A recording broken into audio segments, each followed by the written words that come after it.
1905 से 1918 के बीच का जो घटनाक्रम है, इस घटनाक्रम में कुछ महत्वपूर्ण घटनाएं ऐसी होती हैं जो हमारे पूरे राष्ट्रीय आंदोलन को प्रभावित करती हैं। हम उन घटनाक्रमों को समझने की कोशिश करते हैं कि कैसे ये घटनाक्रम हमारे परिदृश्य को पूरी तरह से प्रभावित करते हैं। तो सबसे पहली ही बात जो है, हम अगर 1905 का स्वदेशी आंदोलन देखें तो यह स्वदेशी आंदोलन जो 1905 में होता है, यह गांधी के आंदोलन का पूर्वाभास देने लगता है। तो जो गांधी का आंदोलन था उसका पूर्वाभास आरंभ हो जाता है। तो हम 1905 से 1918 के बीच का जो कालखंड है, उस कालखंड की यात्रा करने की कोशिश करते हैं और यह समझने की कोशिश करते हैं कि इस कालखंड में हमारा राष्ट्रीय आंदोलन किस तरह से विकसित हुआ। तो इस कालखंड में जो सबसे पहले महत्वपूर्ण चीज़ देखने को प्राप्त होती है, वह हमको प्राप्त होती है जो 1905 का बंगाल का विभाजन है। तो 1905 के बंगाल के विभाजन से जो एक यात्रा आरंभ होती है, हम उस यात्रा को देखने की कोशिश करते हैं। तो अगर हम 1905 से 1918 के बीच के कालखंड को देखने की कोशिश करें तो हमको दो तीन महत्वपूर्ण चीजें देखने को मिलती हैं। पहली बात क्या है, जो 1905 का जो स्वदेशी आंदोलन था, मैं एक बार पहले भी कह चुका हूं, मैं फिर कहने की कोशिश करता हूं कि अगर हम लोग सवाल नहीं बना पा रहे हैं तो अपना काम अधूरा है। स्वदेशी आंदोलन,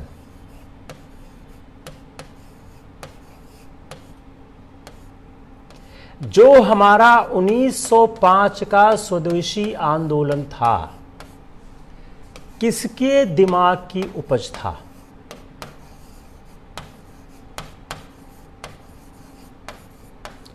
जो हमारा 1905 का स्वदेशी आंदोलन था, यह किसके दिमाग की उपज था? मीनिंग देयरबाई कि जो 1905 का स्वदेशी आंदोलन होता है, यह स्वदेशी आंदोलन को किसने सबसे पहली बार सुझाया?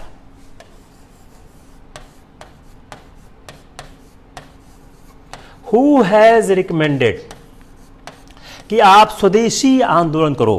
स्वदेशी आंदोलन को किसने हमारे सम्मुख पहली बार प्रस्तुत किया? तो अगर हम स्वदेशी आंदोलन की बात करें, जो इसका मतलब क्या था? अंग्रेजी वस्तुओं का बहिष्कार।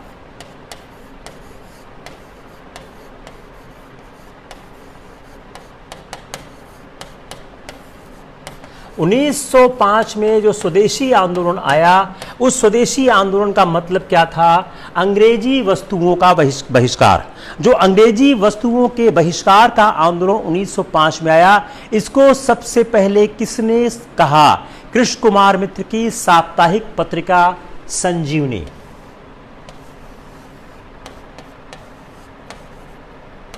कृष्ण कुमार मित्र चला है, जिसकी बंगाल में बहुत गूंज थी, जिसमें स्वदेशी का एक नारा सामने रखा गया। यह किसके दिमाग की उपज थी? किसने इस स्वदेशी आंदोलन को हमको सुझाया? तो अंग्रेजी वस्तुओं का बहिष्कार का जो एक मामला था, जिसमें विदेशी वस्तुओं का बहिष्कार था, यह कृष्ण कुमार मित्र की पत्रिका जो संजीवनी थी, उसका जो 13 जुलाई 1905 का अंक था,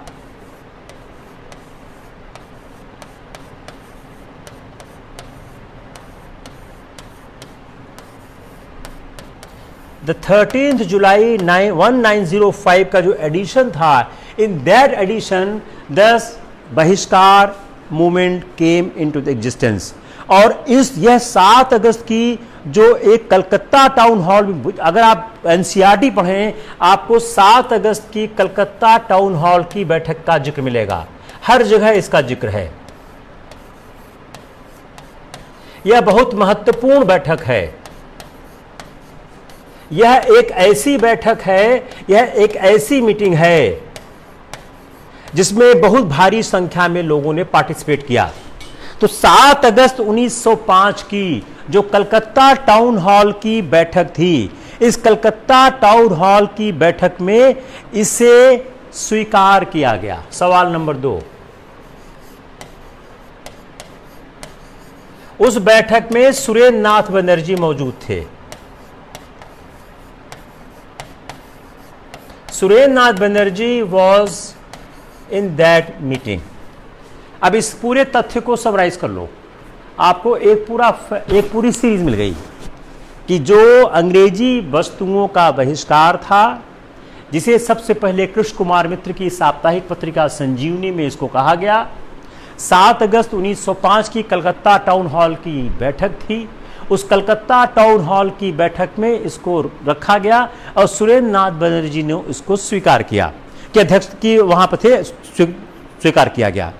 अब यह जो बहिष्कार था, इस बहिष्कार से हुआ क्या?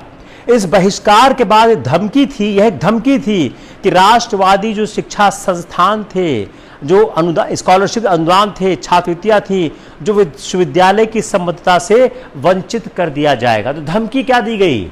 अगर आप बहिष्कार करोगे आपको शिक्षा की सुविधाओं से वंचित।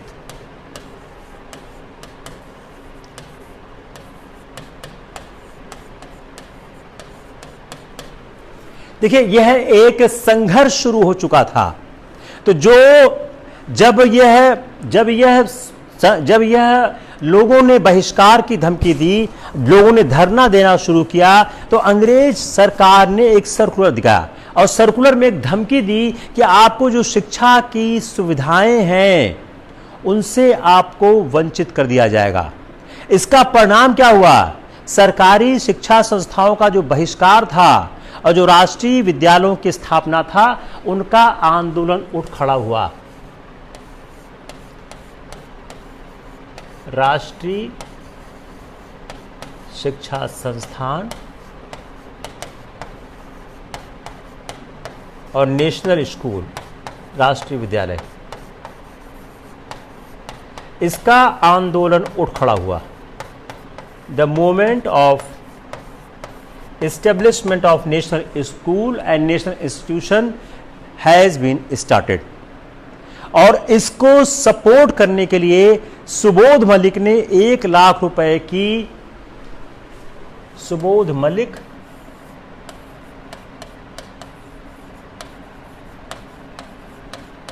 एक लाख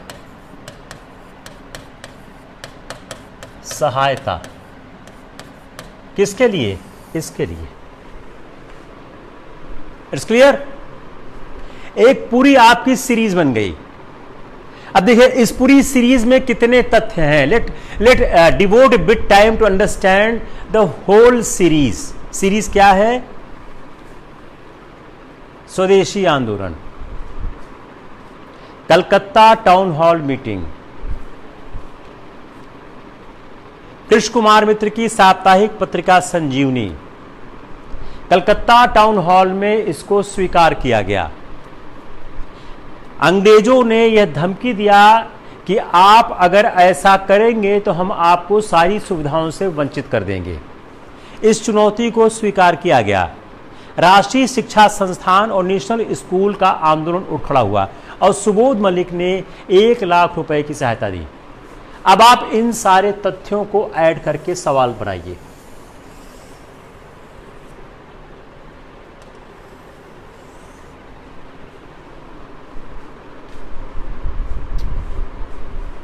किसी को कोई समस्या है? समस्या है तुरंत बताना, without delay of a single second. अगर समस्या है आप तुरंत बताइएगा, मैं तुरंत सॉल्व करूंगा समस्या। बताइए। अब जब यह राष्ट्रीय आंदोलन चल रहा था, इस राष्ट्रीय आंदोलन में क्या था? अब थोड़ा हम एनालाइज करने की कोशिश करिए। जो एक राष्ट्रीय आंदोलन स्टार्ट हुआ, जो 1905 और 1908 के बीच का जो राष्ट्रीय आंदोलन था, इस आंदोलन की प्रवृत्ति क्या थी? इस आंदोलन की जो सबसे महत्वपूर्ण प्रवृत्ति थी, रचनात्मक देशी प्रवृत्ति।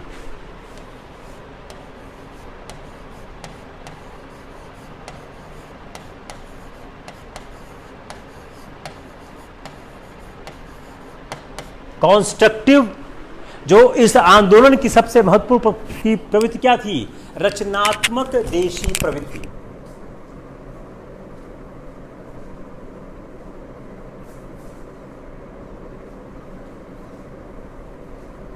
क्लियर? रचनात्मक देशी प्रवृत्ति, जो इंडिजिनस, इसमें एक जो कॉन्स्ट्रक्टिव इंडिजिनस अप्रोच था वह इसमें दिखाई देता है। इसमें क्या हुआ? जो एक निरर्थक भिखमंगी राजनीति थी, जो बेगिंग पॉलिटिक्स थी, त्याग दिया। –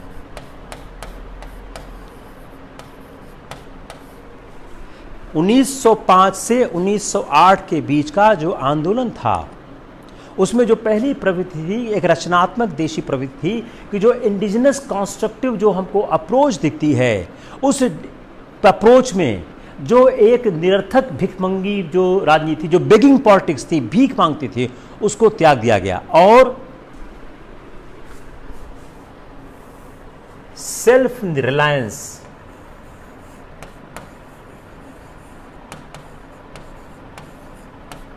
स्वावलंबन का नारा दिया गया। इस स्वावलंबन के नारे से क्या हुआ? स्वावलंबन के नारे से क्या हुआ अब बताएं।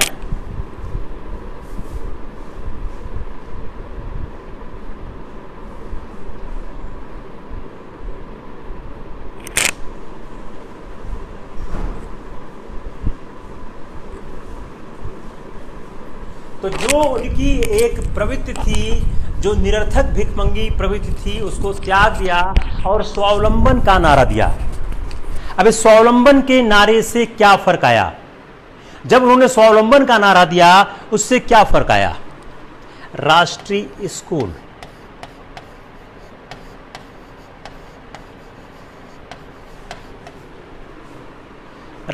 स्कूल, नेशनल स्कूल की स्थापना होने लगी। ग्राम सुधार,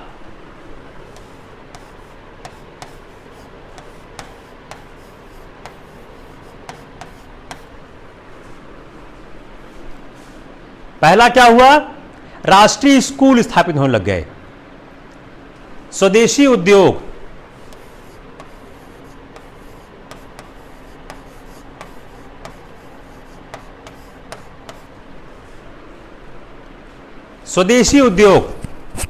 just wait 1 minute, just 1 minute.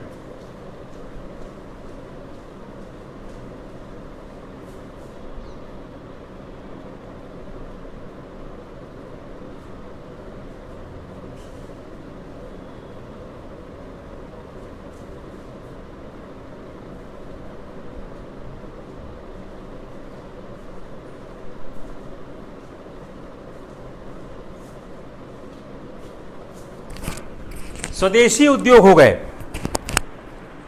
तो जो उन्होंने कोशिश करनी शुरू की उससे क्या है? बेगिंग पॉलिटिक्स फिनिश हो गई, निरर्थक अपमानजनक भिखमंगी राजनीति, स्वावलंबन का नारा दिया, राष्ट्रीय स्कूल बने, ग्राम सुधार बने, स्वदेशी उद्योग हुए। इससे हुआ क्या? इससे हमारा आत्मसम्मान वापस हुआ। और इसकी जो हम अगर व्यापारिक रूप में देखें, अगर इसको हम व्यापारिक रूप में देखने की कोशिश करें तो प्रफुल्ल चंद्र राय और नील रतन ने व्यावसायिक उद्यमों की स्थापना की। गांधीवादी जो स्वदेशी कार्यक्रम था, जो गांधीवादी स्वदेशी कार्यक्रम था,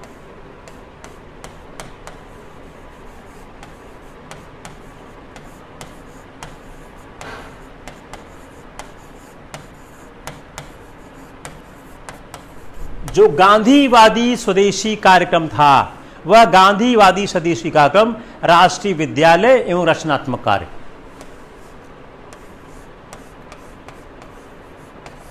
national school and constructive work.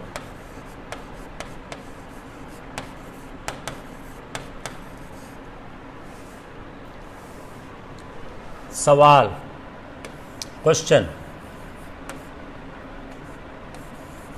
Bengal partition has given the signal of Gandhian movement. अब इसको चाहे प्रीलिम्स में बनाओ या मेंस में बनाओ, बंगाल के विभाजन ने गांधीवादी आंदोलन के पूर्वाभास से हमको पूर्वाभास दिया। 150 शब्द का सवाल आएगा, ये कर लोगे? Now able to do it और not? You are able to handle this और नॉट? टेल मी, कौन हैंडल नहीं कर पाएगा इसको?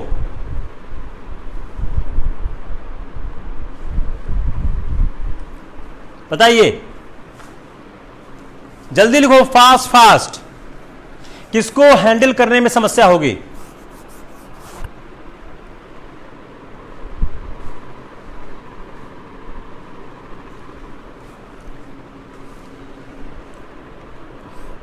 मैं एक बार बार रिपीट करता हूं, अगर आप सवाल नहीं बना सकते हो, आप ही परीक्षा देना बंद कर दो। जो ये पढ़ाई है इसका कोई मतलब नहीं है अगर आपसे सवाल नहीं बनता है। अगर आप लेक्चर सुनते हो, पढ़ते हो, सवाल नहीं बनता है, इसका मतलब आपकी पढ़ाई का कोई ताल्लुकात नहीं है। आप एग्जाम मत दो, उसका रिजल्ट पता है कुछ भी नहीं हो सकता है। जब तक आप सवाल बनाना नहीं सीखोगे, इस परीक्षा में आपके पास कोई फ्यूचर नहीं है। कम ऑन द नेक्स्ट इशू। जो यह हम 2-3 और पत्रिकाओं के नाम लिख देते हैं जो कई बार प्रीलिम्स में आ जाते हैं, जो आपके काम के हैं और जनरली वो कम मिलते हैं। बिपिन पाल की न्यू इंडिया, बिपिन पाल न्यू इंडिया।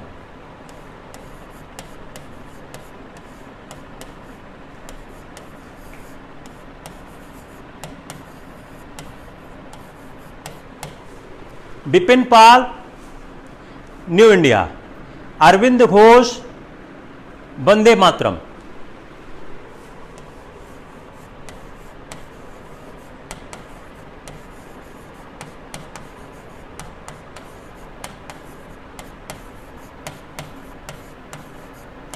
बिपिन पाल न्यू इंडिया, अरविंद घोष वंदे मातरम, ब्रह्म बांधव उपाध्याय संध्या और युगांतर।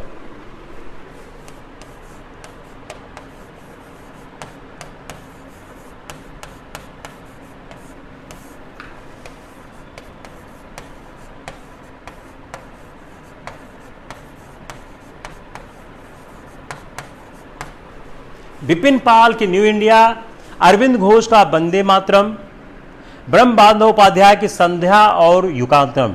ये पत्रिकाएं क्या थीं? स्वराज के लिए संघर्ष का आह्वान। स्वराज संघर्ष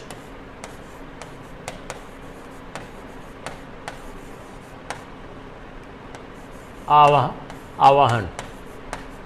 बिपिन पाल न्यू इंडिया, अरविंद घोष वंदे मातरम, ब्रह्म बांधव उपाध्याय संध्या युगांतर। These magazines has started the struggle for the Swaraj. ये बहुत, अब आप बोलोगे साहब ये प्रीलिम्स में क्यों आ गया? इसलिए आ गया कि इन लोगों ने स्वराज के संघर्ष का आगे बढ़ाया और ऐसे कार्यक्रम की परिकल्पना की गई जिसमें अंग्रेजी वस्तुओं, सरकारी शिक्षा, न्याय और जो कार्यकारी प्रशासन था उसके बहिष्कार की बात कही गई। एक ऐसे आंदोलन की बात कही गई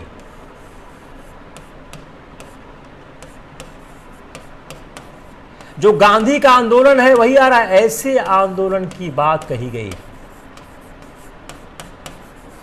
वह आंदोलन क्या था? किस तरह के आंदोलन की बात कही गई जिसमें अंग्रेजी वस्तु, ब्रिटिश गुड्स,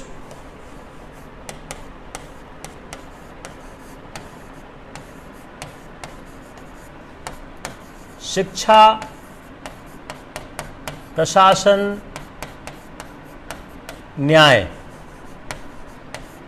जस्टिस, सबका बहिष्कार।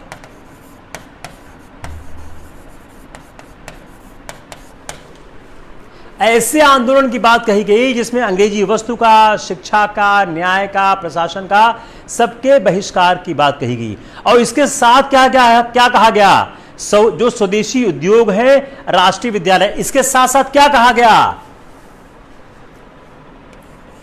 स्वदेशी उद्योग,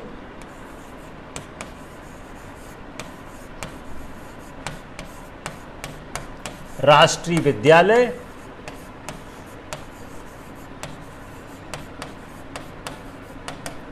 मध्यस्थ न्यायालय।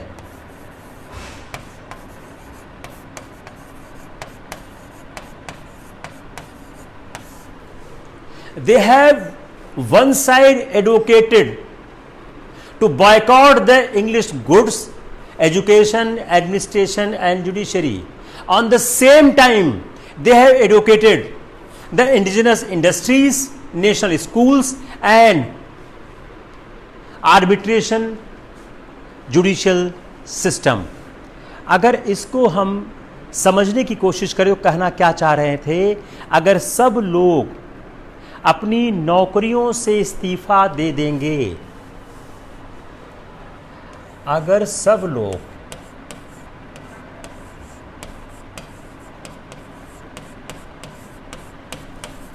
अपनी नौकरियों से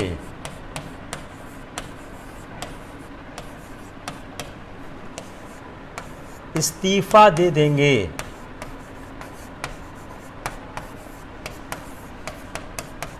तब राज चल ही नहीं सकता। इसमें और गांधी के सहयोग में क्या फर्क है? अभी तक गांधी भारत में आए नहीं हैं। उन्होंने दो तरह की बात कही, एक तो बहिष्कार की बात कही, दूसरा इस्टेब्लिशमेंट की बात कही कि आप एक तरफ बहिष्कार करो और दूसरी तरफ आप सारे लोग जो अपने कर्मचारी हैं, नौकरी हैं, अगर इस्तीफा दे देंगे, चौकीदार, सिपाही, डिप्टी, मुंसिफ सब इस्तीफा दे देंगे, तो ब्रिटिश राज एक दिन नहीं चल सकता। तब गांधी में और इनमें फर्क क्या था? यह जो आप बता रहे हो, यह तो वही है जो गांधी ने किया था। गांधी बड़े 1905 से 8 हो गया, तब गांधी में और इनमें फर्क क्या था? What is difference between this movement and Gandhian movement? अहिंसा, नॉन वायलेंस पे जो स्टेबर्नेस था, कर ना अदायगी,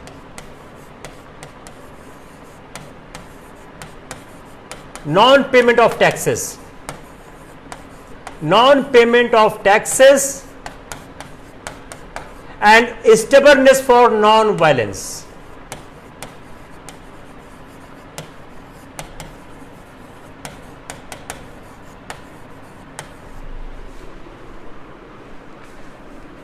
(1905 से 1908 के बीच जो आंदोलन विकसित हुआ, उस आंदोलन में 1905 से 1908 के बीच जो आंदोलन विकसित हुआ, उस आंदोलन में और गांधी के आंदोलन में क्या समानता और क्या असमानता थी? सवाल,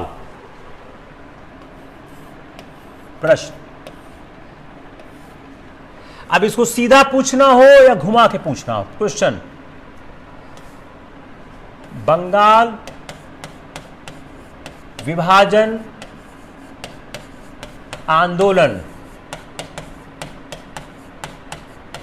गांधी के ही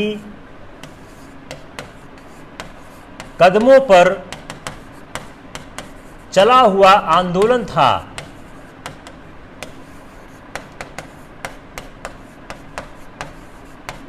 पर गांधी की कुछ विशिष्टताएं उसमें नहीं थी। पहले हिंदी का फिर हिंदी इंग्लिश करते हैं।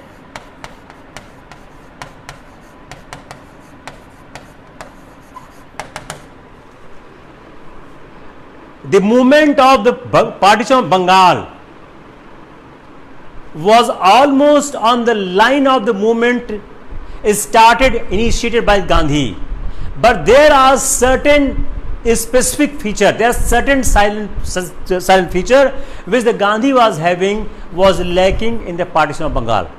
क्लियर हो गया? यह सवाल अभी तक यूपीएससी में आया नहीं है, मैंने इस सवाल को प्रीलिम्स में मेंस में अभी तक देखा नहीं है, इसलिए सवाल के आने की संभावनाएं हैं। किसको समझ में नहीं आया? कोई तो होगा तो समझ नहीं आया है।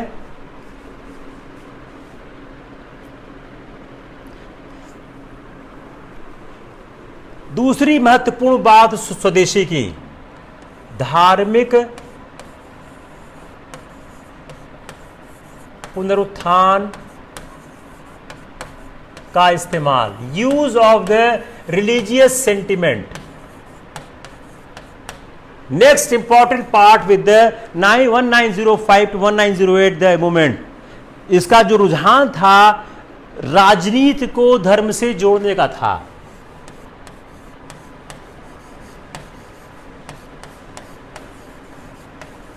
यह आंदोलन राजनीति को धर्म से जोड़ रहा था और धार्मिक पुनरुत्थान वाला था, जो एक revival of the religious sentiment था, इसके लिए क्यों करते थे? जनसंपर्क के लिए करते थे। To have the contact with the masses, to intrude the masses, they use the religious sentiment often in the politics. इसीलिए जो एक प्रतिमा पूजा शिवाजी उत्सव, जो प्रतिमा पूजा आइडल वर्शिप शिवाजी उत्सव, यह जो कार्यक्रम किए गए, इन कार्यक्रमों के पीछे क्या था कि यह चाहते थे कि उससे जनता से जुड़ें। जो वंदे मातरम, संध्या और युगांतर, जो मैंने 3 पत्रिकाओं का नाम लिया, उसका क्या नाम क्यों लिया कि 3 पत्रिकाएं महत्वपूर्ण हैं। वंदे मातरम, आपको हमेशा लगता है कि जो पूछा गया है उसका कोई पर्पस नहीं है, ऐसा नहीं होता है, उनका रोल होता है। वंदे मातरम, संध्या और युगांतर, इन पत्रिकाओं ने जो आमूल जो राजनीति की, वह आक्रामक हिंदुत्व की राजनीति की, एग्रेसिव हिंदुइज्म के साथ इन्होंने राजनीति को जोड़ दिया। जो एग्रेसिव हिंदुइज्म था उससे ये 3 पत्रिकाएं, वंदे मातरम, संध्या और युगांतर, जुड़ गई। तो इसलिए हम कह सकते हैं जो गांधी का रचनात्मक और जन सत्याग्रह था, उसका जो आभास है 1908 के अंत तक हमको प्राप्त होने लगता है। और उसके साथ साथ संघर्ष होता है नरम और गरम का, और इस नरम और गरम के संघर्ष के बीच में दो विरोधी धुरा जाते हैं। एक संवैधानिक सुधारों का पक्षधर, जिसको वो भिखमंगी राजनीति कहते हैं, बेगिंग पॉलिटिक्स करते हैं, संवैधानिक सुधारों का पक्षधर। दूसरा क्रांति का पक्षधर।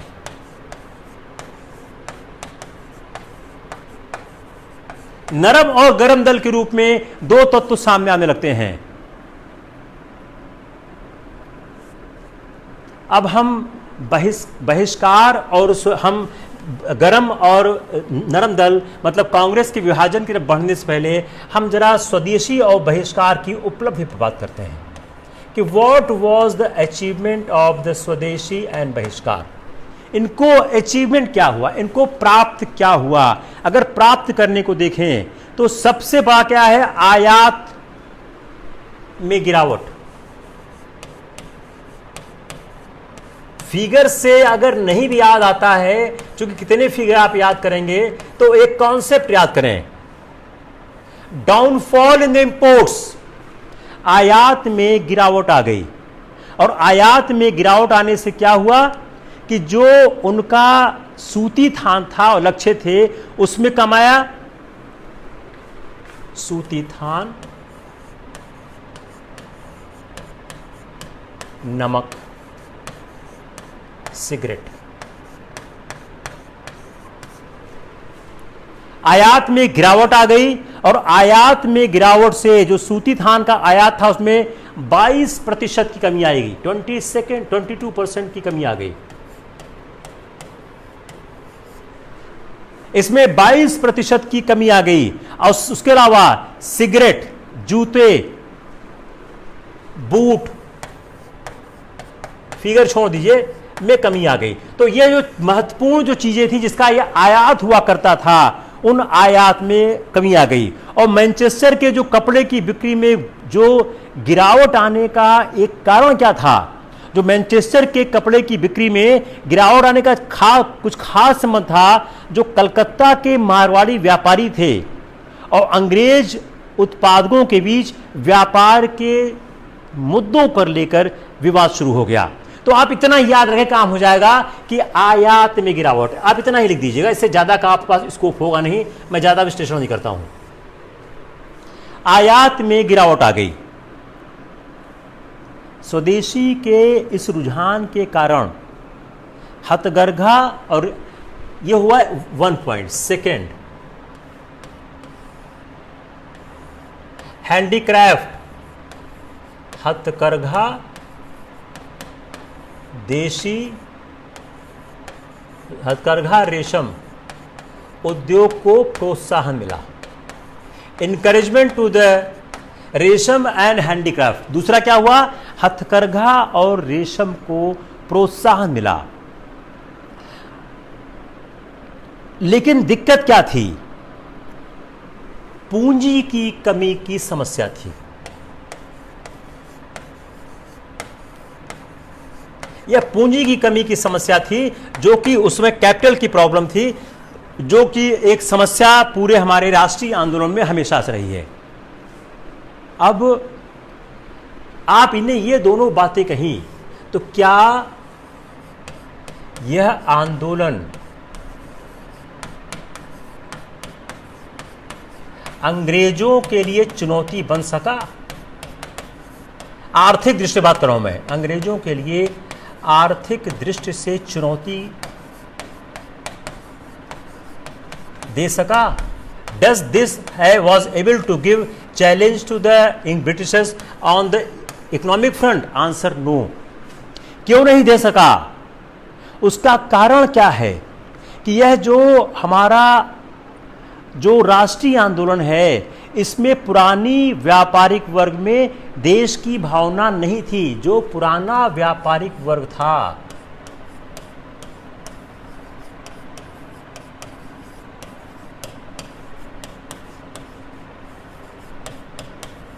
उसमें देशभक्ति की भावना नहीं थी।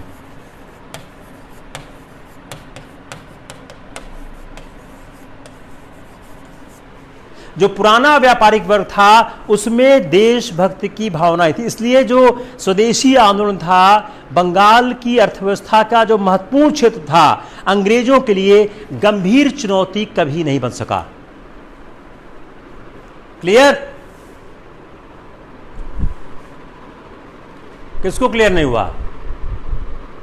कोई है जिसको क्लियर नहीं हो रहा है? बताओ। किसी आदमी को और सपोर्ट चाहिए? जल्दी बोलो, अभी क्लास आधा घंटा ही हुई है।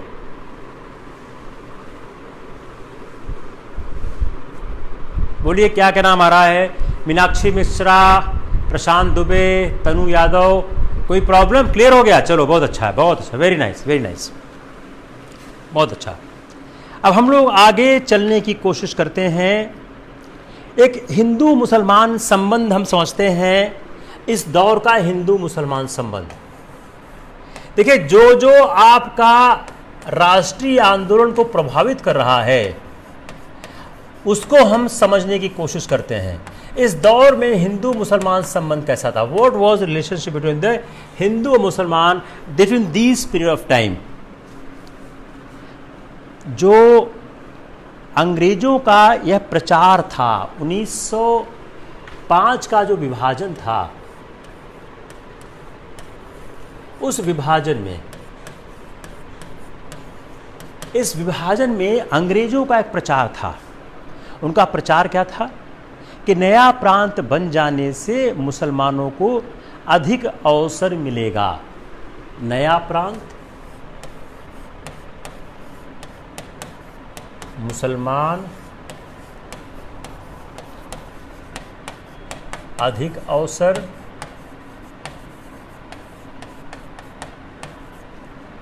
मध्य वर्ग खुश। तो जो नया प्रांत बना के मुसलमानों को अधिक अवसर दिया जाएगा, उससे जो मुसलमानों का जो मिडिल क्लास था वह बहुत ज़्यादा खुश था और वह अंग्रेज़ों के प्रति निष्ठावान हो रहा था। और इसके कारण एक अफवाह फैल गई कि अंग्रेज ढाका जो है नवाब समीउल्लाह को सौंप के जा रहे हैं। अफवाह फैल गई कि अंग्रेज ढाका नवाब सलीमुल्लाह को सौंप कर जा रहे हैं।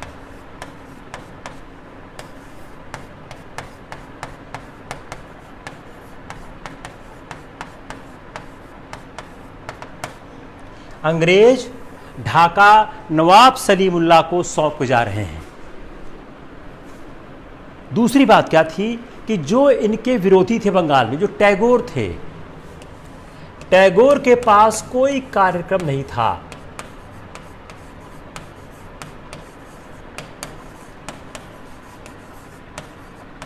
He has no policy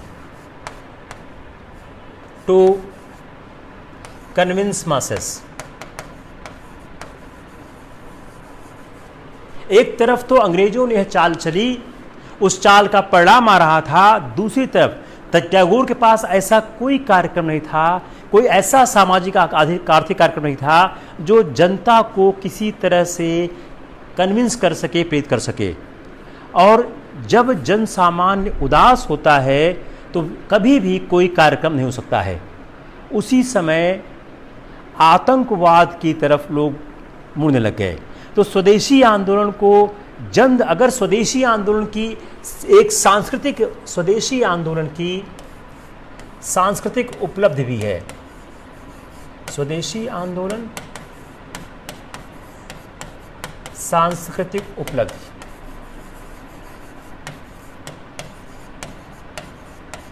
स्वदेशी आंदोलन की सांस्कृतिक उपलब्धि है। सांस्कृतिक उपलब्धि क्या है कि उस समय देशभक्ति के गीतों का एक बहुतायात होगा। देशभक्ति के गीत खूब लिखे गए। A lot of writings on the issue of the patriotism।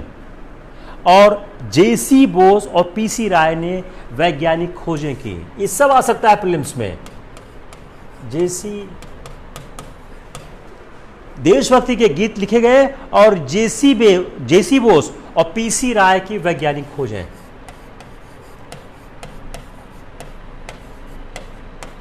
Scientific discoveries. जेसी बोस और पीसी राय की वैज्ञानिक खोजें की गई। रविन्द्रनाथ टैगोर का कला संप्रदाय। रविन्द्रनाथ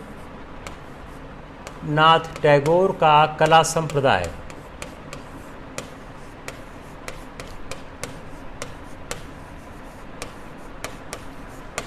रविन्द्रनाथ टैगोर का कला संप्रदाय, देशभक्ति के गीत, जेसी बोस और पीसी राय की वैज्ञानिक उपलब्धियां, क्रांतिकारी आतंकवाद। क्रांतिकारी उग्रवाद।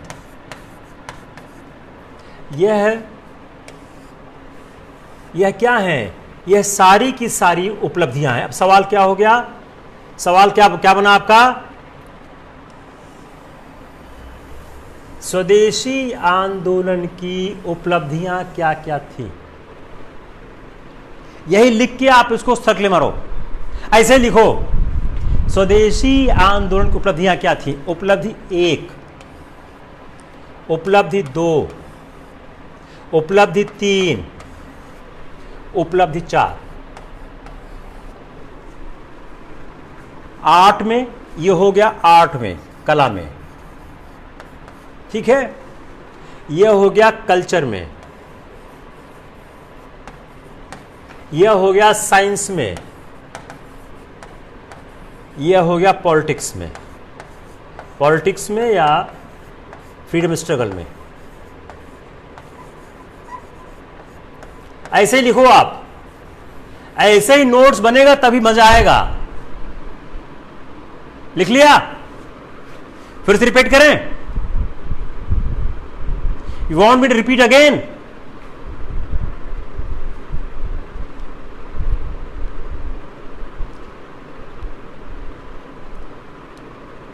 फिर से रिपीट करें या इट्स फाइन?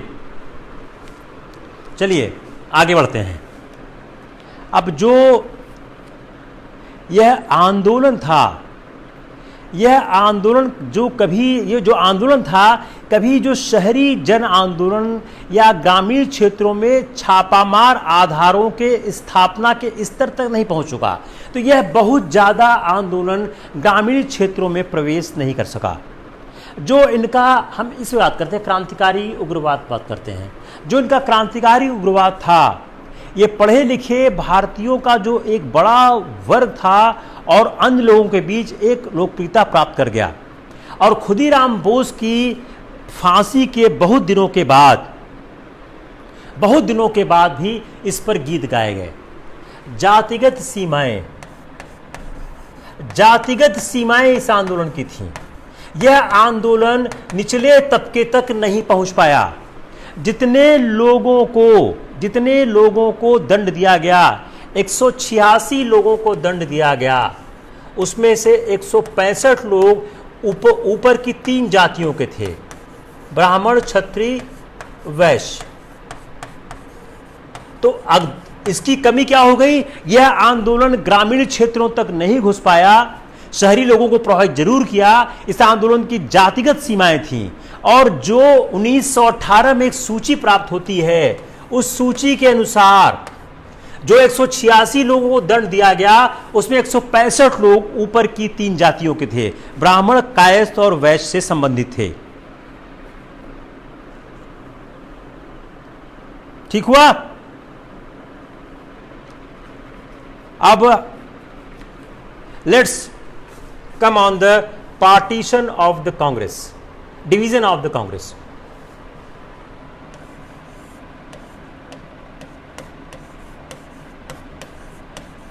ऐसा करिए, आप लोग खोलिए अपनी बिपिन चंद्रा की किताब, मैं आपको सिखाता हूं कैसे नोट्स बनेगा। Let's open your book of Bipin Chandra. मैं डिवीजन ऑफ कांग्रेस को उससे नोट्स बना के आपको दिखाता हूं। जो बिपिन चंद्रा की किताब है उसको आप लोग ओपन करिए।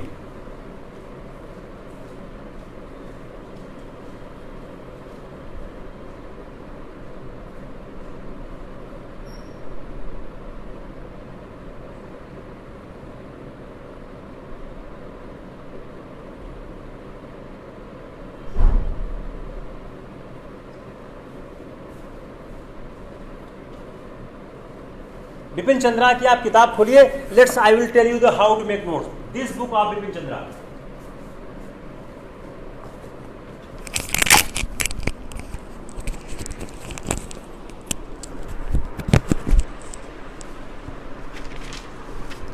You take this book of Bipin Chandra, this one.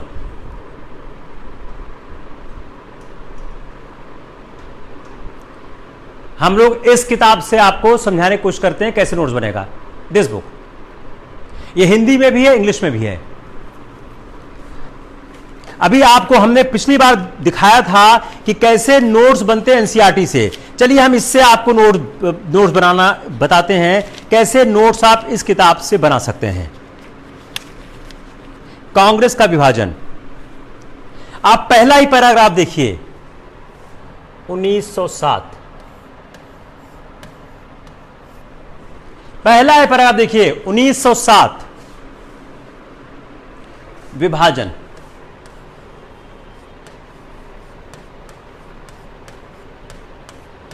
सूरत, और कुछ नहीं लिखने का। दूसरा पहला ग्राफ, नरमपंथी, कमजोर। 1907 विभाजन सूरत। तीसरा नरमपंथी कमजोर। अब 4 लाइन नीचे आइए। नरमपंथी थे, राष्ट्रवादियों ने राजनीति को एक नया मोड़ दिया जरूर था, लेकिन जो राष्ट्रीय चेतना थी उस राष्ट्रीय चेतना में नरमपंथियों ने नरमपंथी राष्ट्रीय चेतना, लोकतंत्र।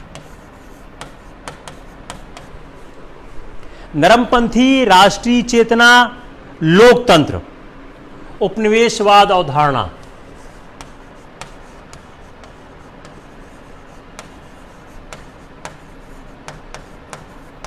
समझाया।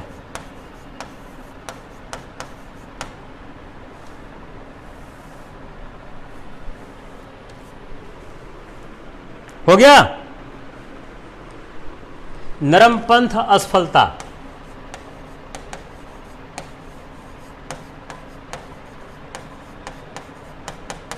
Next para, the failure of the नरमपंथी, नरमपंथ असफलता। आम जनता में आस्था नहीं, आम जनता आस्था नहीं। There is no belief in the common man, आम जनता आस्था नहीं। जनता के बीच काम, जनता बीच काम नहीं।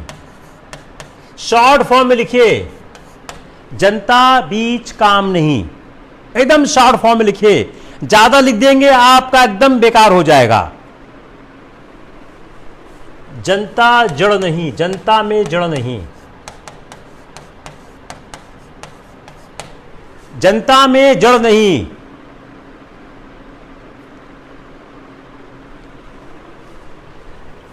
बहिष्कार, स्वदेशी, नेतृत्व, उग्रपंथी।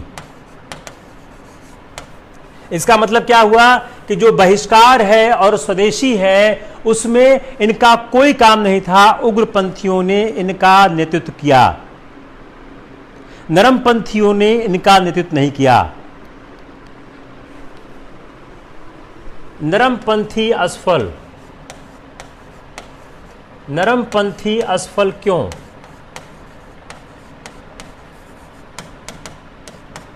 रणनीति बदल नहीं पाए। Why the liberals failed, they were unable to change their tactics, अपनी स्ट्रेटजी को वो बदल नहीं पा रहे थे। नरमपंथियों की जो राजनीति इस पर थी कि हुकूमत पर दबाव डालकर वह कुछ उनसे रियायत प्राप्त कर लेंगे। अब आप अगले पेज में आइए, अगले पेज में आइए, अगले पेज में सीधा आप पहुंचिए सूरत कांग्रेस विभाजन, सीधा आप आइए। बहुत ज्यादा लिखने की कोई जरूरत नहीं है, पढ़ लीजिए आप, लेकिन लिखिए छोटा, सूरत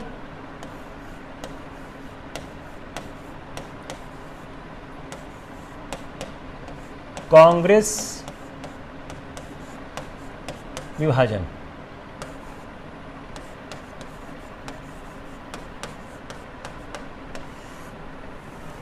सूरत कांग्रेस विभाजन। Come on the next page, state Surat Congress विभाजन। बंगाल और बंगाल बाहर।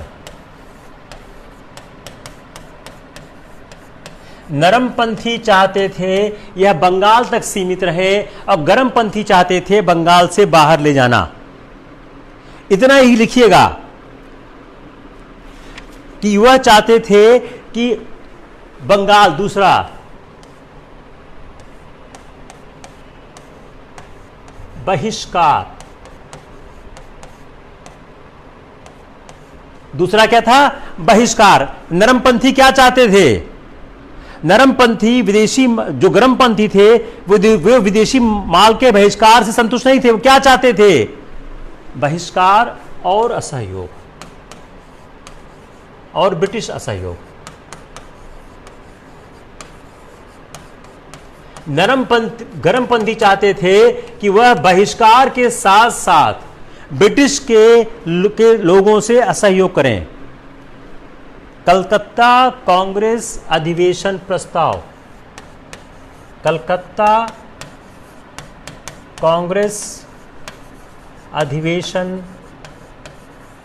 प्रस्ताव।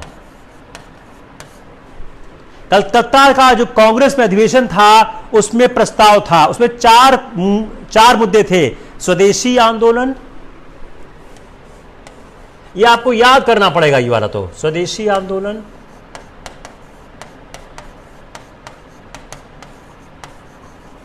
बहिष्कार, स्वदेशी आंदोलन। आप देखिए उसमें लिखा हुआ है बहिष्कार, राष्ट्रीय शिक्षा स्वशासन, राष्ट्रीय शिक्षा स्वशासन। यह जो चार मुद्दे थे कलकत्ता के कांग्रेस में, व्याख्या क्या? प्रश्न,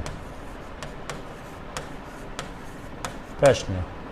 उग्रपंथी को लगा नरमपंथी इसको नहीं मान रहे, इसको नहीं मान रहे।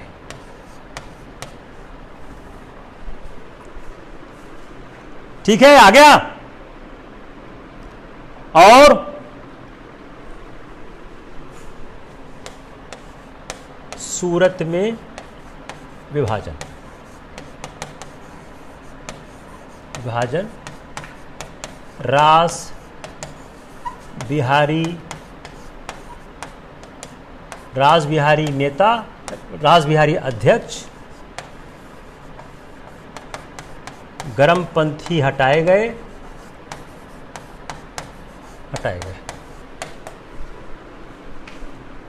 बताइए किसको समझ में आया? एक शॉर्ट में पूरा हो गया तैयार। बताइए, एनीवन हैज एनी प्रॉब्लम? बताइए, एक पेज में सब आ गया।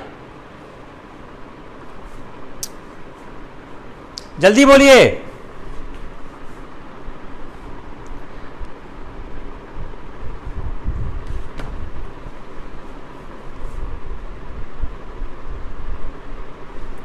अगर तिलक, गिरीश शुक्ला जो लिखा है किताब में पढ़ो। तिलक को अध्यक्ष बनाने का कोई मतभेद नहीं था। तिलक को अध्यक्ष बनाने की बात हो रही थी। मतभेद दो महत्वपूर्ण मुद्दों में था, इसीलिए आप लोगों का प्रीलिम्स में नहीं होता है, क्योंकि आप लोग मूल मुद्दा नहीं समझते हो। तिलक को अध्यक्ष बनाने का हमेशा सवाल आता है आपके फिलॉसफी के बेस पे।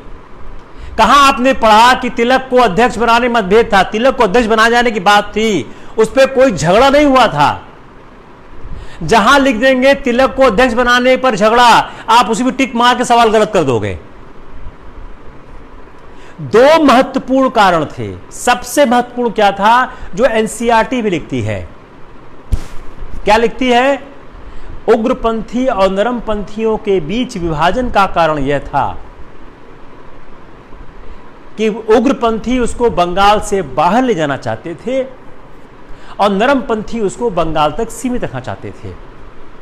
दूसरा, जो 1907 का सूरत का अधिवेशन था, यह पहले नागपुर में हो रहा था, इसको ट्रांसफर कर लिया उन्होंने सूरत में। किसने किया? फिरोज शाह मेहता ने किया। अब देखिए, मैं इस किताब के बाहर नहीं गया हूं, क्योंकि अभी मैं आपको नोट सिखा रहा था। इस किताब के बाहर जाऊंगा तो बहुत फैक्ट और लिखने, मैं अभी उसको बाद में समझाऊंगा आपको। पहले आप नोट्स की स्टडी समझिए। फिरोज शाह मेहता ने किया। दूसरा मुद्दा क्या था कि जो कलकत्ता कांग्रेस का प्रस्ताव था, उस कलकत्ता कांग्रेस के प्रस्ताव में चार चीजें थी: बहिष्कार, स्वदेशी, बहिष्कार, राष्ट्रीय शिक्षा स्वशासन। यह प्रस्ताव अस्पष्ट थे। अब थोड़ा मैं इसके बाहर चल रहा हूं। यह प्रस्ताव अस्पष्ट थे। इनकी व्याख्या उग्रवादी और नरमपंथी अपने अपने ढंग से कर रहे थे। कलकत्ता के बाद पूरे 1 साल इस बात पर बहस चलती रही। 1906 में कलकत्ता हुआ था, जहां यह प्रस्ताव पास हुआ था। 1906 कलकत्ता में प्रस्ताव पास हुआ और इस पर पूरे साल बहस चलती रही और दोनों गुट अपने अपने ढंग से व्याख्या करते रहे। 1907 में यह अफवाह उड़ गई कि चारों प्रस्ताव नरमपंथी दफन कर रहे हैं।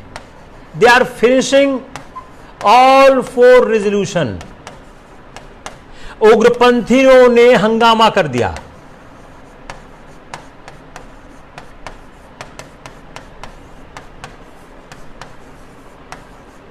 जब हंगामा कर दिया तो उग्रपंथियों को कांग्रेस से बाहर कर दिया गया।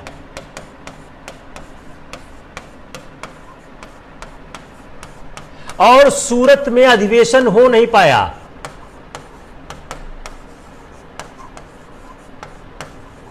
बाद में यह अधिवेशन मद्रास में किया गया। एक और सवाल,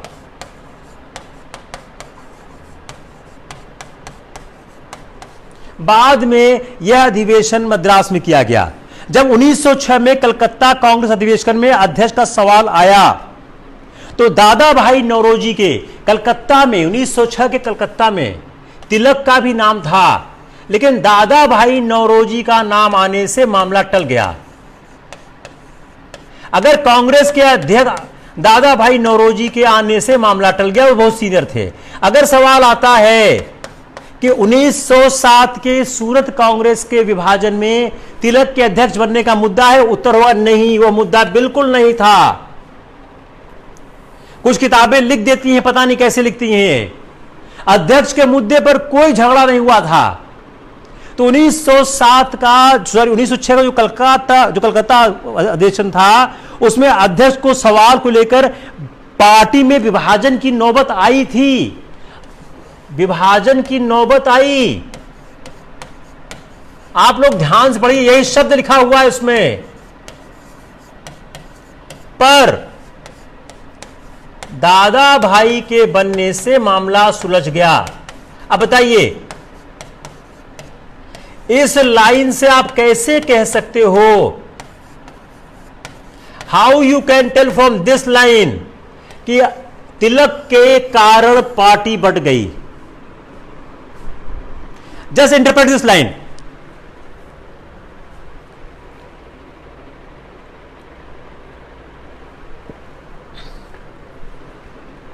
जस्ट इंटरप्रेट दिस लाइन।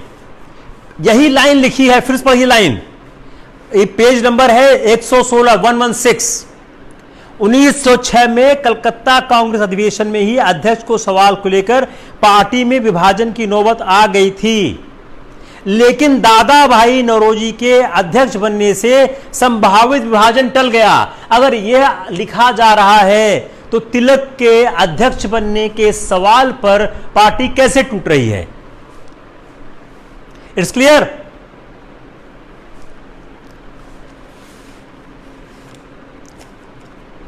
किसको क्लियर नहीं हुआ?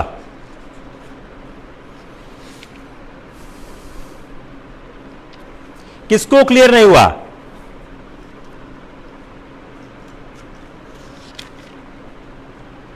फिर समझाएं, एक बार फिर समझाएं। Again you want something to clarify, बोलिए।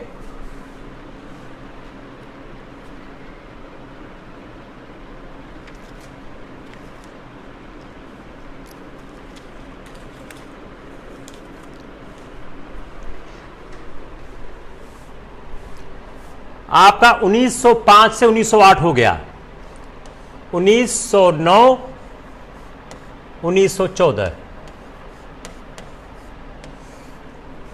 कम on the next point 1909 to 1914। चलिए, प्रभात शुक्ला को क्लियर हो गया है, आदिति को क्लियर हो गया है, नवीन शुक्ला को क्लियर हो गया है, शुभम को हो गया है। चलिए, काफी लोगों को क्लियर हो गया है। जब तक आप इस तरह से खंडों में तोड़कर नहीं करेंगे तब तक कुछ नहीं होगा। गिरीश शुक्ला सर, कांग्रेस पार्टी के अध्यक्ष का निर्वाचन कैसे होता था? लगता है आपने गिरीश शुक्ला मेरा वो क्लास अटेंड नहीं किया जो हमने 1939 से 47 तक का पढ़ाया था। अफसोस ये है कि आप लोग क्लास रेगुलर करते नहीं हो, आप लोग अटेंड नहीं करते हो, आईएएस बनने की ख्वाहिश रखते हो। 1939 में पट्टाभी सीतारमैया और सुभाष चंद्र बोस के बीच एक संघर्ष हो गया, चुनाव हो गया था। पार्टी के अध्यक्ष के चुनाव के लिए पार्टी का जो नामांकन होता था वह नीचे से आता था। जो प्रांतीय समितियां थी वह अध्यक्ष का नाम भेजती थी। अगर किसी को ऐतराज होता था तो उसका चुनाव होता था, ऐतराज नहीं होता था तो प्रांतीय समितियों के द्वारा भेजे गए नाम पर कांग्रेस अध्यक्ष बन जाता था। 1939 में सुभाष चंद्र बोस ने कहा कि मैं पुनः अध्यक्ष बनना चाहता हूं। उस अध्यक्ष बनने की ख्वाहिश रखने के बाद गांधी जी ने पट्टाभी सीतारमैया का नाम प्रपोज किया और चुनाव हुआ। तो कांग्रेस एक लोकतांत्रिक संस्था थी। अध्यक्ष पद के लिए समितियां, प्रांतीय समितियां, नीचे से नाम आता था और नाम वह जनरली स्वीकार्य होता था। जो जितनी ज्यादा समितियां जिसका नाम भेजती तो अध्यक्ष बनता था। लेकिन जवाहरलाल नेहरू 1931 के कराची अधिवेशन में, 1935 के 36 के लखनऊ अधिवेशन में एक बार ऐसा हुआ था कि सरदार वल्लभ भाई पटेल का नाम ज्यादा समितियों ने भेजा था, लेकिन जवाहरलाल नेहरू अध्यक्ष बनाए गए। शायद 1929 था क्या, I will give you check it and give you. तो अगर हम कांग्रेस के अध्यक्ष का चुनाव को देखें तो सबसे इंपॉर्टेंट बात क्या है कि नीचे की समितियां नाम भेजती थी, फिर कांग्रेस कार्यकारिणी उसका फैसला करती थी और अगर उस पर असहमति होती थी तो उस पर चुनाव हुआ करता था। 1909 से 1914 के काल को हम डिवाइड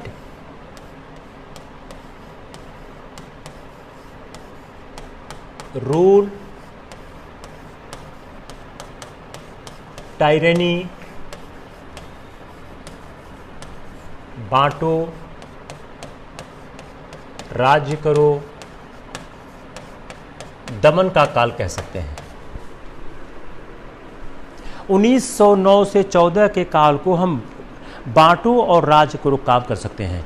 1907-08 में दमन आरंभ कर दिया। 1907 to 08 में अंग्रेजों ने दमन आरंभ कर दिया। इन्होंने दमन आरंभ कर दिया, तंग करने लगे। क्या किया उन्होंने? जो इनकी सभाएं होती थी, राजद्रोह, सेडिशन का चार्ज लगाने लग गए। राजद्रोह, सेडिशन का चार्ज लगाने लग गए कि जो इनकी सभाएं होती थी उसमें सेडिशन का चार्ज लगाने लग गए और न्यूज़पेपर एक्ट्स लगाकर प्रेस को जब्त किया गया। न्यूज़पेपर एक्ट्स लगाया गया।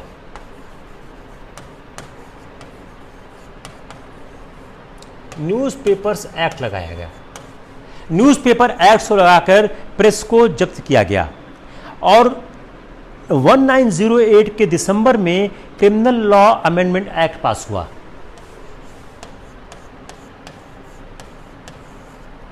Criminal law amendment act pass हुआ। दिसंबर 1908 में criminal law amendment act pass हुआ। इसके तहत क्या किया गया? बंगाल की सभी समितियों को प्रतिबंध लगा दिया गया और लाला लाजपत राय अजीत सिंह को देश निकाला दे दिया गया।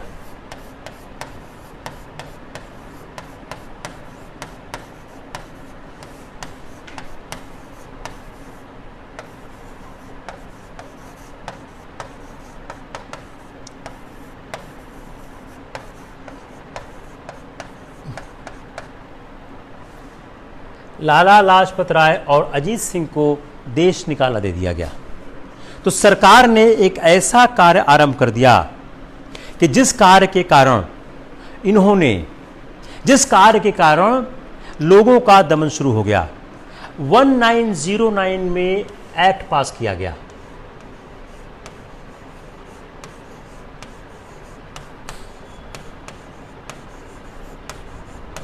(1909) का एक्ट आपको जानना जरूरी है। 1909 का एक्ट पास किया गया। Let's devote a few minutes time on the 1909 act. जो 1909 एक्ट था, इसके साथ खास बात क्या है, इसमें एडमिट किया गया two Indians to the council of secretary of the state. Entry of Indians in the council,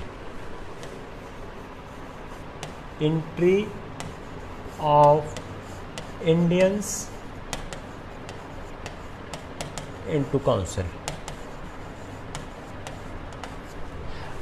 जो 1907 में मॉर्ले ने 1907 में, इसके पहले 1907 मार्ले, उन्होंने क्या किया, उन्होंने दो भारतीयों को उन्होंने दो को एग्जीक्यूटिव काउंसिल, जो एग्जीक्यूटिव काउंसिल है गवर्नर जनरल की, याद रखिएगा इसको, इसका इससे कोई रिलेशन नहीं है। Executive council governor general to Indians. 1907 में मॉर्ले ने भारतीयों का एग्जीक्यूटिव काउंसिल में गवर्नर जनरल में प्रवेश आरंभ किया। तो 1907 में मॉर्ले ने एडमिट किया टू इंडियंस को council of the secretary of the state at London. जो 1907 में मॉर्ले ने एडमिट किया दो भारतीयों council of the secretary of state at London, sorry, council of secretary of state London, sorry,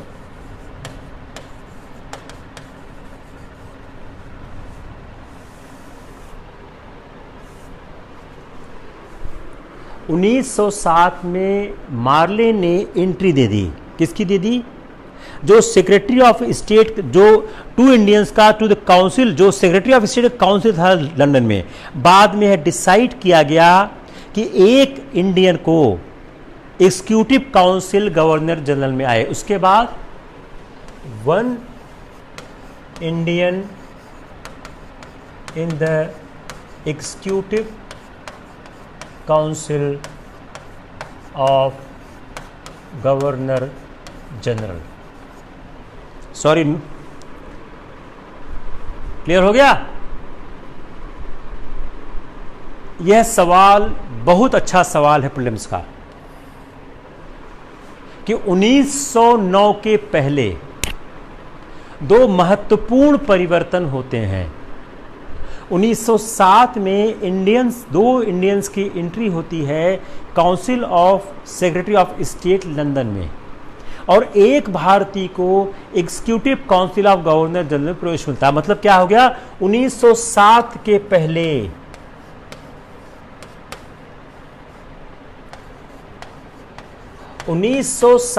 पहले council of secretary of state and executive council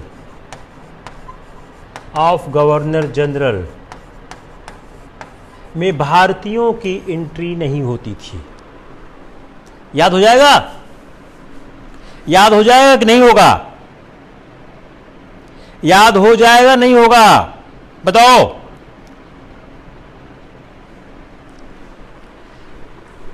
Morley Minto reform का M क्या था?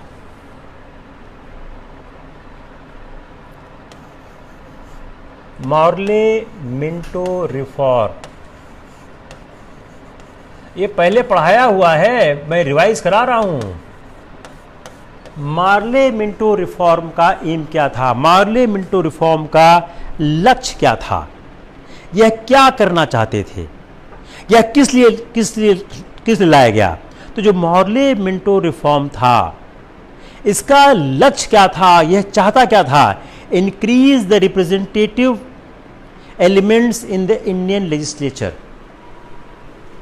इंक्रीज, जो घोषित तौर पर कहा गया, increase Indian representative in legislature and give powers.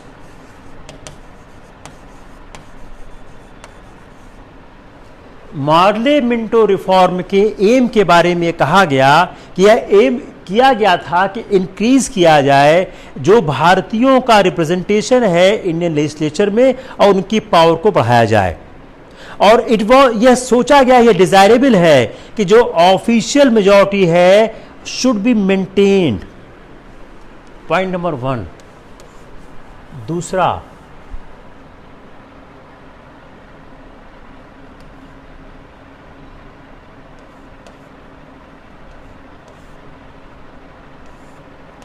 Official majority, imperial legislative maintained. Official majority, imperial legislative मतलब central legislative, imperial central legislative, central ज़्यादा अच्छा शब्द है, सेंट्रल रखो,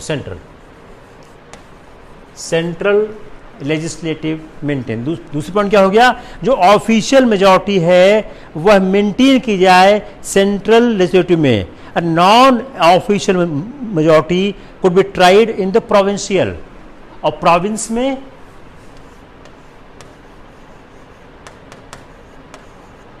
नॉन ऑफिशियल मेजॉरिटी। आराम से पढ़िए इसको, आज याद कर लीजिए। इसको डिटेल में से पढ़ा रहा हूं कि इस पर सवाल आ जाएगा, गलत हो जाता है।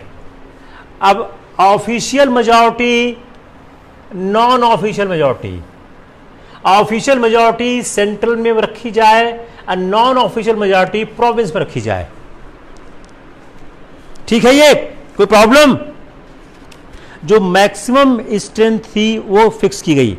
अब उसके बाद सेपरेट इलेक्टोरेट, सबसे झगड़े वाली बात। पहली बार सेपरेट इलेक्टोरेट की बात कही गई। इसलिए मिंटो को कहा जाता है कि बांटो और राज करो की नीति के प्रवर्तक कौन है? मिंटो है। अब सेपरेट इलेक्टोरेट की बात की गई तो क्या कंसेशन दिया गया? इंक्रीज रिप्रेजेंटेशन और non official majority in the province को उसको विशिएट किया गया। कैसे किया गया? जो ये नॉन ऑफिशियल मेजॉरिटी दी गई इसको विशिएट कर दिया। कैसे कर दिया? सेपरेट इलेक्टोरेट देके प्रोविंस में नॉन ऑफिशियल मेजॉरिटी दे दी, लेकिन उन्होंने उसको विशिएट कर दिया, खराब कर दिया। उन्होंने प्रिंसिपल ऑफ स्पेशल जो सेपरेट इलेक्टोरेट कर दिया और स्पेशल प्रोविजन बनाए गए फॉर द रिप्रेजेंटेशन के लिए, प्रोफेशनल क्लासेस, लैंडलॉर्ड्स। अब जो स्पेशल क्लास, जो स्पेशल प्रोविजन बनाए गए,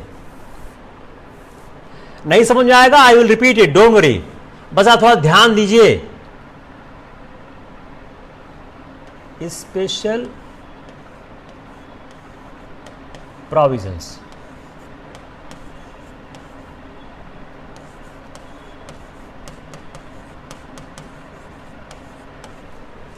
लैंडलॉर्ड्स, मुस्लिम्स, यूरोपियंस।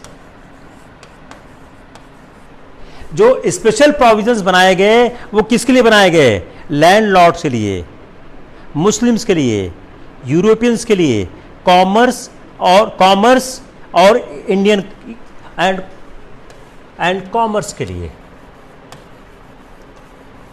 जो स्पेशल प्रोविजन बनाए गए वो बनाए गए किससे बनाए गए? लैंडलॉर्ड्स के लिए बनाए गए, मोहंडम्स के लिए बनाए गए, यूरोपियंस बनाए गए, जो कॉमर्स और इंडियन कॉमर्स के लिए बनाए गए। इसी तरह जो इलेक्टिव प्रिंसिपल्स इंट्रोड्यूस किया गया, जो इलेक्टिव प्रिंसिपल्स इंट्रोड्यूस किया गया, elections were held to be not according to the territorial, election जो किया गया, election not on the basis of territorial,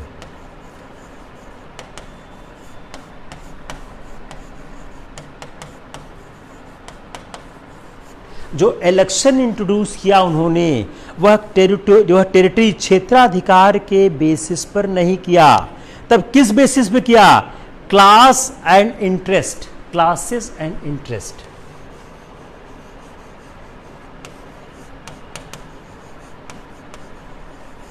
क्षेत्राधिकार टेरिटरी बेस नहीं किया, क्लासेस और इंटरेस्ट के बीच किया। और उससे हुआ क्या? जो प्रोविंशियल लेजिस्लेचर था उसमें क्लास एंड, जो ये प्रोविंशियल लेजिस्लेचर था, ये प्रोविंशियल,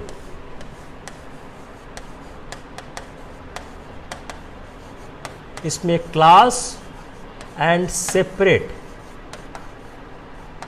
इलेक्टोरेट को इंट्रोड्यूस किया। क्लास और सेपरेट इलेक्टोरेट को इंट्रोड्यूस किया। जो प्रोविंस था उसमें क्लास और सेपरेट इलेक्टोरेट को इंट्रोड्यूस किया। क्लियर नहीं हुआ? जो एक्ट के साथ हुआ क्या? द ओनली जो रिडीमिंग फीचर था act was that legislature council receive some more power. सिर्फ क्या हुआ? Some more power for budget estimate. एक खास बात क्या हुई? Some more power for budget estimate. अगर एक आप बात करें जो अच्छी बात थी, some more power for budget estimate. जो प्रोविंशियल काउंसिल थी, जो प्रोविंशियल जो अपनी लेजिस्लेटिव काउंसिल थी, उसमें उन्होंने कुछ पावर दिया for the budget estimate. Supplementary question, जो अपना लेजिस्लेटिव काउंसिल थी, सप्लीमेंट्री क्वेश्चंस, सम मोर पावर दिया गया बजट एस्टिमेट के लिए, सप्लीमेंट्री क्वेश्चंस के लिए। जो डिस्कशन था, रेजोल्यूशन था, उस had no effect force against the government policy और डिसीजन। लेकिन इनका कोई गवर्नमेंट पॉलिसी पर असर नहीं था, इनका कोई गवर्नमेंट पॉलिसी पर असर नहीं पड़ता था, इनका कोई गवर्नमेंट की पॉलिसी पर असर नहीं पड़ता था। जो गवर्नमेंट की, जो सरकार की नीति थी, उस पर ये कोई असर डाल नहीं पाते थे। इसलिए अगर कहना है कोई बहुत असर डाल पाते थे, ये ऐसा नहीं होता था। तो अगर हम देखें तो एक्ट की जो एकमात्र अच्छाई हम देख सकते हैं, वह अच्छाई यह थी कि जो विधान परिषदों को, हिंदी में कर देते हैं कि विधान परिषदों को बजट पर, अनुमानों पर विचार कर सकते थे। सप्लीमेंट्री क्वेश्चन मतलब क्या? पूरक प्रश्न पूछ सकते थे। जनहित जो मामलों के संबंध थे उस पर प्रस्ताव रखने का अधिकार था। लेकिन यह जो थे, यह नाम मात्र के थे, नाम मात्र।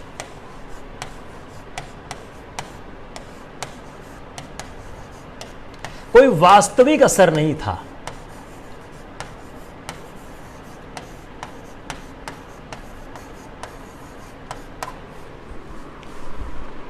किसी कोई दिक्कत है? Any problem anyone has? जल्दी बोलो। कोई पॉइंट है जो आपको चाहिए कि आपको और क्लैरिफिकेशन चाहिए? नाम मात्र के थे, इनका कोई वास्तविक असर नहीं था। कोई वास्तव में ये कोई असर नहीं डाल पाते थे। निर्वाचन का जो सिद्धांत था वह सीमित मताधिकार, निर्वाचन सिद्धांत सीमित मताधिकार, निर्वाचन सिद्धांत सीमित मताधिकार।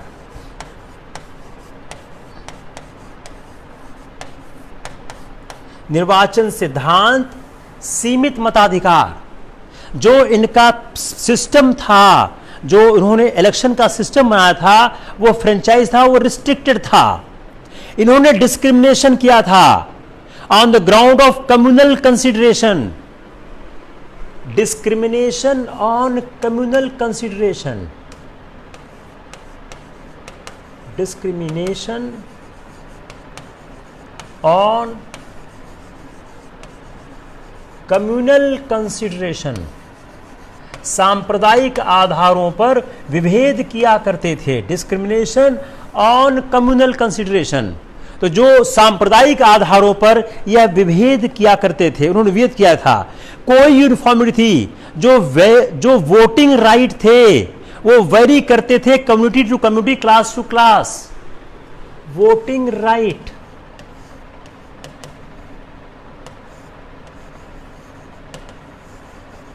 Varied,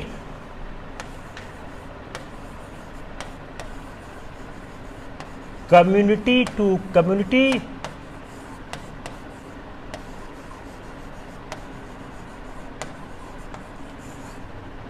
class to class. Voting right जो थे वो वेरी क्या करते थे, कम्युनिटी टू कम्युनिटी और क्लास टू क्लास। जो निर्वाचन का आधार था उसमें एक रूपता नहीं थी, वो अलग संप्रदाय वर्गों और एक ही संप्रदाय के अंदर बटे थे। पैसे वालों को वोट देने का हक था, पैसे वाले वोट देते थे, पैसे वाले वोट देते थे। शिक्षा का कोई आधार न था, पैसे वाले वोट देते थे, जिस पास पैसा हुआ करता था वो वोट दिया करते थे, और शिक्षा की योग्यता की कोई आवश्यकता नहीं थी। और जो एक्ट था वो सबसे इंटरेस्टिंग बात क्या था कि 10 या इससे अधिक, 10 या उससे कम मतदाताओं के निर्वाचन क्षेत्र भी बनाए गए। जो निर्वाचन क्षेत्र थे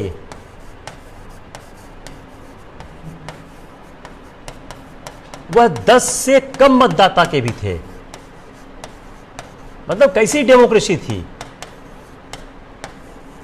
10 से कम मतदाता के भी निर्वाचन क्षेत्र थे। अगर हम देखने की कोशिश करें तो जो एक 1909 का एक्ट था उसमें 10 से कम निर्वाचन क्षेत्र थे, और सबसे बड़ा निर्वाचन क्षेत्र था उसमें 700 सदस्य थे। और सबसे बड़े निर्वाचन क्षेत्र में,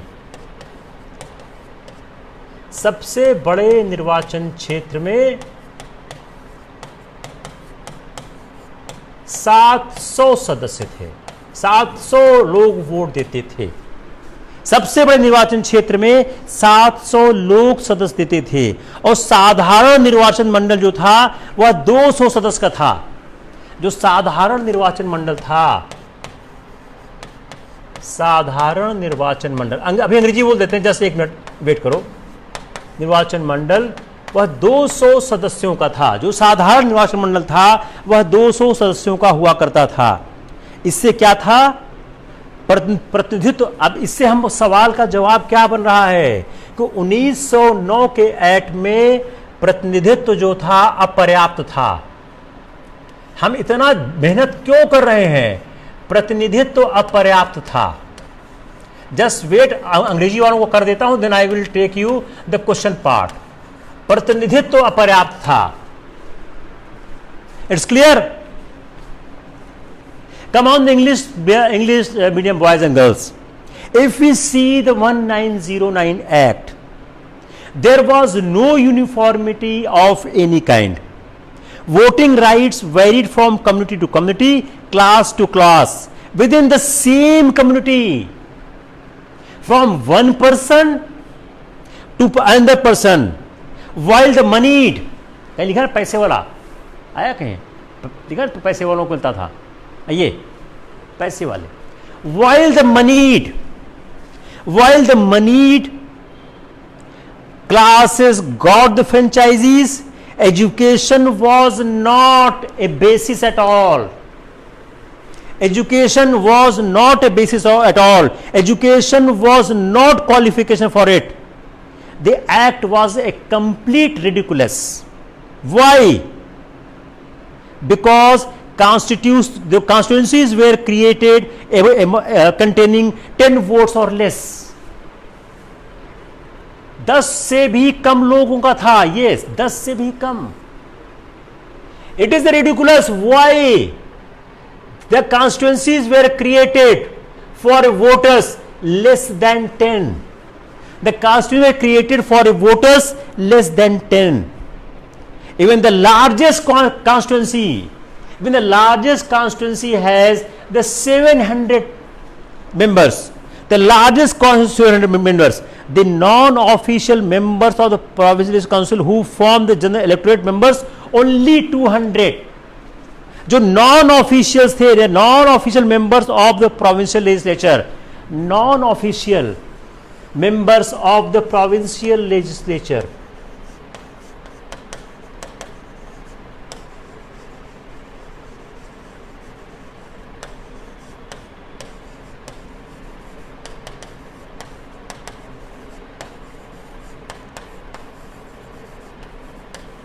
non-official members of provincial legislature, उनका इलेक्ट्रोड कितना था 190, ओनली 200 था.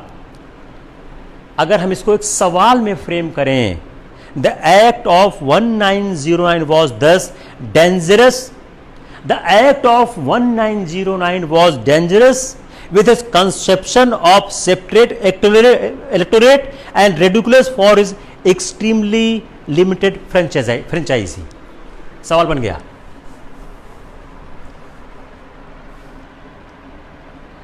One 1909 Act was ridiculous because of separate electorate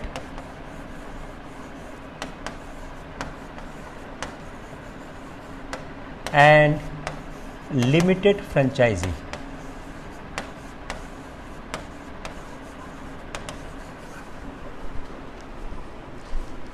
Hindi कर दें, बोले कि आप हिंदी कर लेंगे इसका. 1909 का जो एक्ट था वह एक हास्यास्पद एक्ट था, क्योंकि इसमें एक पृथक निर्वाचन मंडल का सिद्धांत था और एक सीमित निर्वाचन मंडल था. इस सवाल का आंसर आप बगैर इसको पढ़े नहीं कर सकते हैं. क्लियर हो गया? मेरे ख्याल से आज के लिए बहुत है. 1.5 घंटा हो गया, आज के लिए बहुत है. बोलिए किसको क्लियर नहीं हुआ? I can repeat anything if you want. 1909 act को समझना थोड़ा मुश्किल है. तीनों एक्ट 1909, 1919, 1935, तीनों को आपको डिटेल में समझना पड़ेगा. 1935 के साथ खास बात क्या है कि 1935 का कंपैरिजन आपके कॉन्स्टिट्यूशन से भी होता है.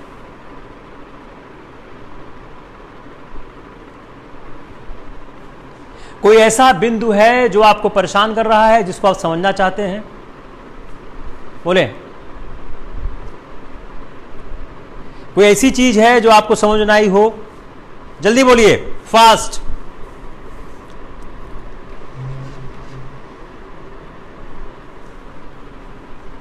क्लियर हो गया? सब लोग लिखिए क्लियर हो गया. यू ऑल राइट, क्लियर हो गया.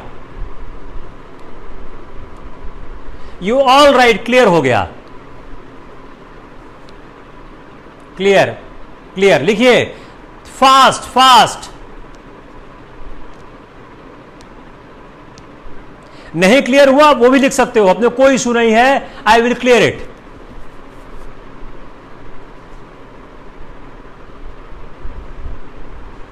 Everything is clear. Very good, very good, lovely.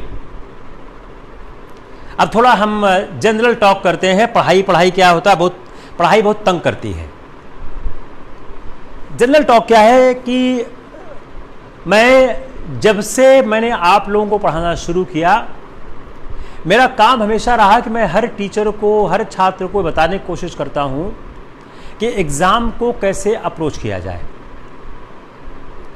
जिस तरह से अभी भी देखिए, मैंने आपको पढ़ाया जरूर, इसमें एक चीज क्या छूट गई कि जो नरम पंथ और उग्र पंथ के बीच जो एक संघर्ष हुआ, उसमें नुकसान किसका हुआ, उसमें गलती किसकी थी। आप तब तक सिलेक्ट नहीं हो सकते हो जब तक आप एक विश्लेषण की तरह पढ़ने की कोशिश नहीं करोगे। मैं हमेशा कहता हूं, मेजॉरिटी कोचिंग्स जो इंस्टीट्यूट्स हैं वह आपके रिजेक्शन का काम करते हैं, सिलेक्शन का काम नहीं करते हैं, क्योंकि वह इस तरह से कोशिश नहीं करते हैं कि छात्रों में विश्लेषण क्षमता का विस्तार हो।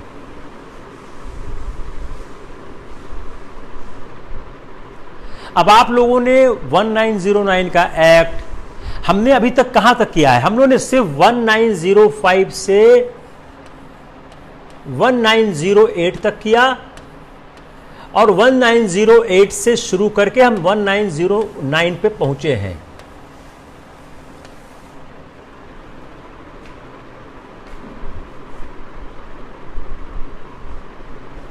वन 1935 का एक्ट रजनीश द्विवेदी पंडित जी आएगा जब हम पढ़ाएंगे 1935। अपना अगर हम बताएं किस तरह से आपको पढ़ा रहे हैं, बड़ा इंटरेस्टिंग वे है। जो लोग क्लास में नए आए हैं शायद उनको आइडिया नहीं होगा। हमने एक पढ़ाया है आपको 1861 से 1892, दूसरा पढ़ाया है 1892 से 1905, तीसरा पढ़ाया है 1905 से 1908, चौथा आपका इतना हो गया है, ये हो गया, ये हो गया, ये हो गया, ये हो गया। 1908 1909 से 1914 चल रहा है। अगला हम पढ़ाएंगे 1915 से 1922, फिर पढ़ाएंगे 1922 से 1927, 1927 से 1939 अभी चल रहा है, और 1939 से 1947 हो गया है। तो ये हो गया है आपका, ये हो गया है आपका, ये हो गया है आपका, ये हो गया आपका। तो ये बचा हुआ है 5 साल, ये बचा हुआ है 7 साल, ये बचा हुआ है 5 साल, और ये आपका 11 साल चल रहा है। तो अगर हम देखें तो 1 2 3 4 5 6 7 8 पार्ट में बांट के आपका हम फ्रीडम स्किल पढ़ाने की कोशिश कर रहे हैं। मेरे ख्याल से पता नहीं कितने लेक्चर लगेंगे, मुझे कहना आसान नहीं है। उसका कारण क्या है कि आपके सवाल इतने ज़्यादा टफ आते। ये सवाल ही है, ये वाला सवाल, यू सी दिस क्वेश्चन, बहुत मुश्किल सॉल्व करना, because you need to understand what the question is demanding. The first challenge as a mentor I have to create a question, to frame a question and to understand myself, then communicate to you. जो एक traditional पढ़ाई है उससे selection नहीं होगा। मैंने कई बार कहा है, इस वेंचर को हमने इसलिए स्टार्ट किया है, इस वेंचर हम लोगों ने क्यों स्टार्ट किया है? क्वालिटी एजुकेशन की सिविल सेवा के क्षेत्र में बहुत कमी है। हम क्वालिटी एजुकेशन देने की कोशिश करते हैं, और यकीन मानिए अपने को 4 से 5 घंटे रोज पढ़ने पड़ते हैं आपके सवाल बनाने के लिए, आपके पाठ्यक्रम को तैयार करने के लिए, जबकि सब कुछ पढ़ा हुआ है। अगर कोई आदमी 12 घंटे रोज नहीं पढ़ सकता है, 12 hours per debt plus focused approach,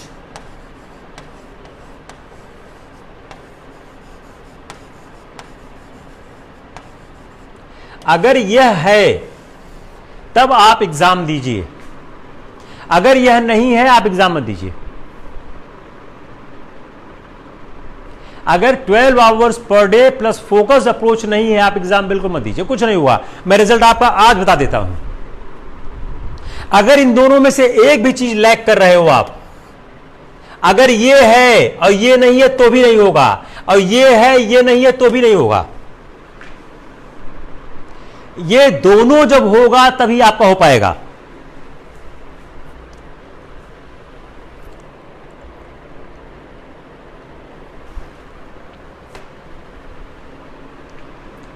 मैंने कल सुबह की क्लास लेने के लिए सोची थी, लेकिन कल सुबह एक क्लास चल रही है आपकी साइंस की, तो एक साथ दो क्लास क्लैश करना ठीक नहीं है।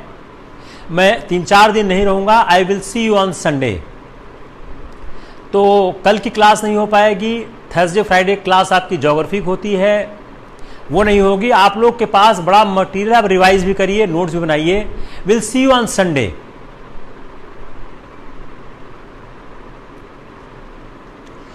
दूसरा मैं आपको राय दूंगा, आप लोग जो हमारा YouTube चैनल है online IAS class by Virendra Ojha, उस पर आप जाइए, उसको सब्सक्राइब करिए। उसमें पूरा सिलेबस ऑलमोस्ट मैंने सबसे इस बात का रिक्वेस्ट किया है, सबको सलाह दी है कि आप लोग वहाँ का लेक्चर सुन लीजिए। वहाँ के लेक्चर सुनने से आराम क्या होगा कि हम थोड़ा से बहुत फास्ट क्लास को ऊपर लेके आ जाएंगे। कल मैं क्लास जरूर लेना चाहता था, लेकिन दिक्कत क्या है, कल क्लास साइंस सुबह चल रही है, तो I will see you on Sunday. और अगर क्लास लेना होगा तो I will communicate you on your chat in the late night. Take care.